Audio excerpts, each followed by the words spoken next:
what they say in Psych 101 is an approach avoidance conflict when you go to SMB, right? On the one hand, everyone puts up the wonderful statistics that it's 130% of the economy and there are 8 bazillion, right? It's just fabulous, right? And then when you realize what the challenges and costs are of actually addressing that market, right? It's very difficult. So you have the advantage of folks who already have that call point, so to speak.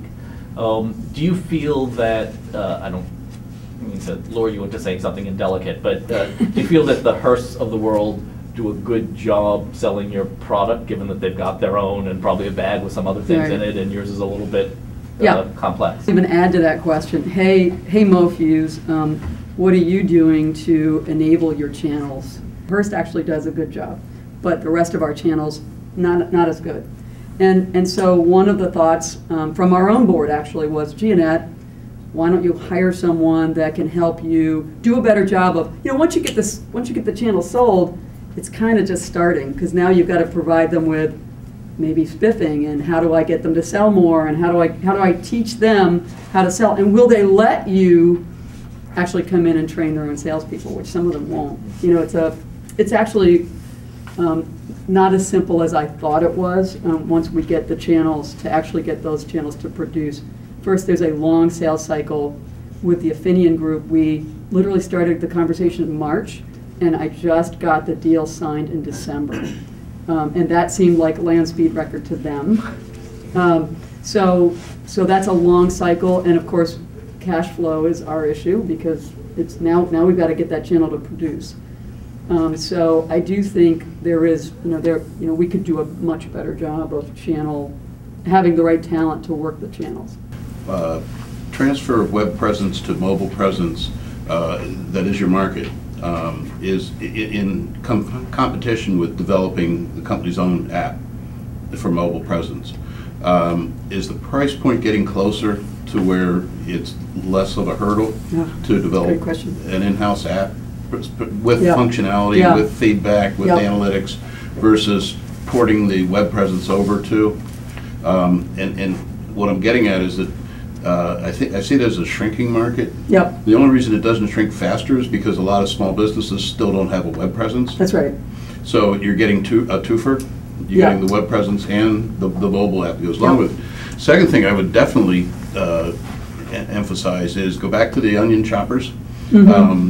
Retail is an open target for mobile app presence, and that's being sliced and diced in a lot of different ways. Not to continue with the onion metaphor, but I have a client that's implementing a POS solution for a retail operation, and when I asked for the contacts that would take that to the mobile presence, so somebody driving by their retail establishment could see the menu, I got a number for a guy in California, and I said, we live in mobile heaven here. This is one of the areas of the country that's strong in mobile presence.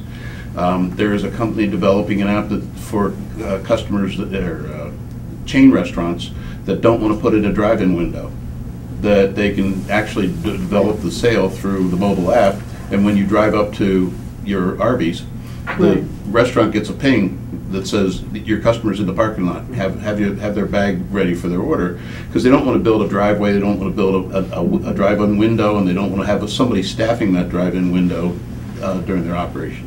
So they save all that money and they do it with the mobile app. So I'm coming back to, if you could look for strategic partnerships in the POS software version, you might find some traction there.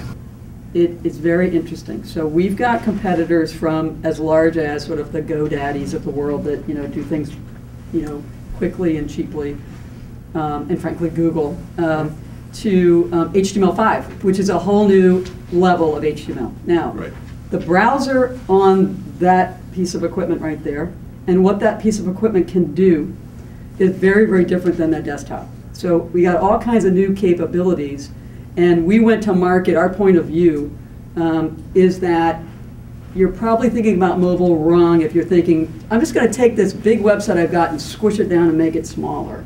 Because actually, you're not taking advantage of what that contraption can actually do for you. It can know a lot about you and where you are. That's actually sort of education number one, because what's happening, the environment we're in right now is check the box, quick, scrape, and put it on that little mobile device. I actually think that's underwhelming, and I think so in our way of looking at the world, we do have to get to a better place to say, now we're going to add real value to what you're doing. The good news is that browser is actually getting more powerful, and there's a lot of other. We deal with about 5,200 different handset devices around the world. So you think about desktops, you got about 5 of them. We deal with 5,200. That's a big difference. But the browsers of the most popular. So talk about iOS 6, which is the new iPhone. We can now reach from the browser in to grab the phone. Couldn't do that before. So now we can act on the mobile web. We can act more app-like. And so HTML5, which you'll be hearing more about, can help us, the mobile web people, deliver those capabilities way less expensively to the little restaurants, as opposed to an app which has to be developed on each of the platforms. It's pretty expensive. You have to go put it in the store. We go to the market believing that we're not anti-app. If you're Weather Channel or ESPN, you need apps. But if I'm AMPCO transmission, if I've got a problem on the side of the road, I'm probably not going to go look for your app in the App Store. I'm going to go to the web and go, where do I find my nearest AMPCO, right? So that's really where we're coming from. But yes, I agree with you about the e-commerce piece of this.